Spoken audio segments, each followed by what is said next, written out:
Hai guys, Eh, baik, Assalamualaikum warahmatullahi wabarakatuh. Sebelumnya izin memperkenalkan diri, nama saya Anastasia Nastiti dengan NPM 22755044 kelas 3B akuntansi perpajakan. Di sini saya akan menjelaskan tugas terkait dengan akuntansi keuangan menengah 1, yaitu tugas dari Bapak Rusmianto sebagai dosen pengampu. Yang pertama, perkembangan standar akuntansi berubah atau berkembang dari pra-PAI tahun 1973 menjadi PAI pada tahun 1974, lalu menjadi harmonisasi IAS tahun 1994 sampai dengan 2007, kemudian berkembang lagi menjadi konvergensi IKRS sampai dengan 2010, GFF 1 Januari 2012, lalu update menjadi PSAK sampai dengan 2018 sampai dengan 1 Januari 2014 sampai dengan 1 Januari 2015. Lalu hal tersebut di-upgrade lagi menjadi PSAK sampai dengan 2018 dan 1 Januari 2020.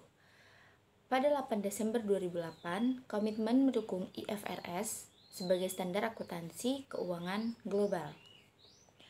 Kemudian akuntansi ada PSAK, yaitu pernyataan standar akuntansi keuangan, SAKEP, yaitu standar akuntansi keuangan entitas privat, MKM, yaitu standar akuntansi entitas mikro kecil menengah.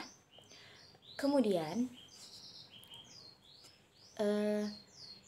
ada yang disebut dengan informasi perusahaan. Entitas menyajikan informasi yang relevan bagi pengguna untuk membantu dalam pengambilan keputusan dalam suatu perusahaan. Informasi yang disajikan dapat berupa informasi keuangan dan non-keuangan. Informasi dapat bersifat mendatang atau informasi dapat bersifat mandatory atau informasi voluntary. Penyajian informasi dapat mengurangi cost of capital dan cost of debit karena berkurangnya asymmetry information. Kemudian, informasi perusahaan yang bermanfaat bagi perusahaan tersebut adalah ada laporan keuangan, laporan tahunan, laporan berkelanjutan, laporan terintegritas, informasi digital. Lalu ada laporan keuangan. Laporan keuangan sendiri memberikan informasi tentang posisi keuangan, kinerja perubahan posisi keuangan, suatu entitas yang bermanfaat bagi sejumlah besar pemakai dalam pengambilan keputusan. Laporan keuangan menunjukkan apa yang telah dilakukan manajemen. Laporan keuangan disusun untuk memenuhi sebagian besar pemakai, sehingganya laporan keuangan sendiri dapat mempermudah suatu perusahaan dalam mengelola atau mengatur keuangan di perusahaan tersebut. Lalu laporan keuangan disusun berdasarkan standar akuntansi keuangan. Kemudian laporan keuangan dihasilkan dari sistem akuntansi yang dikembangkan entitas. Habis itu ada yang namanya karakteristik IFRS, Principles Based, biasa dipakai untuk suatu perusahaan, yaitu interpretasi dan aplikasi atas standar. Standar membutuhkan penilaian atas substansi, transaksi, dan evaluasi. Kemudian butuh professional judgment. IFRS menggunakan fair value dalam penilaian. IFRS sendiri adalah International Financial Reporting Standard. IFRS mengharuskan pengungkapan yang lebih banyak atau kualitatif. Standar akuntansi internasional sendiri ada 3, yaitu IFRS, yaitu tadi International Financial Reporting Standard. Kemudian ada IPSAS atau International Public Sector Accounting Standard, dan ada SFAS yaitu Statement Financial Accounting Standard. Ada tadi yang disebut dengan SAKETAP. SAKETAP sendiri 2025 sudah tidak boleh atau sudah tidak bisa diperkenankan dalam akuntansi.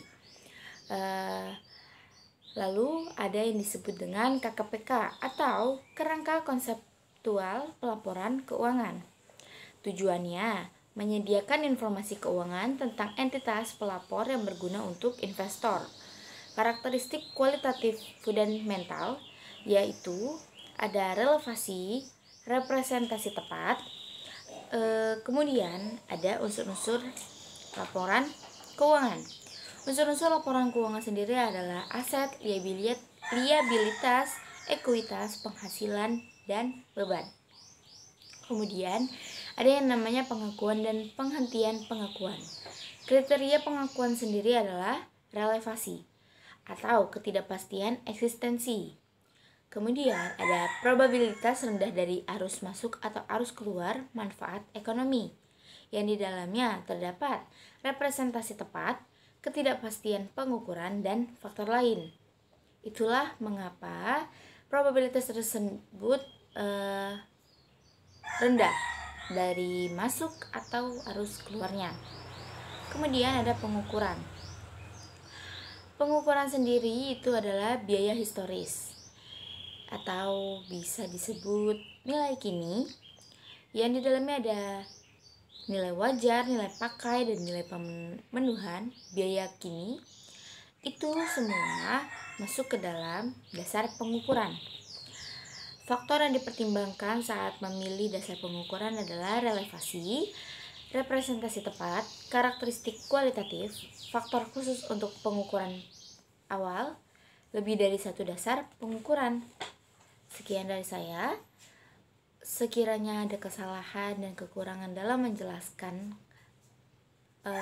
materi kali ini, saya mohon maaf. Kepada Allah saya mohon ampun. Wabillahi taufiq wal hidayah. Wassalamualaikum warahmatullahi wabarakatuh. Dadah.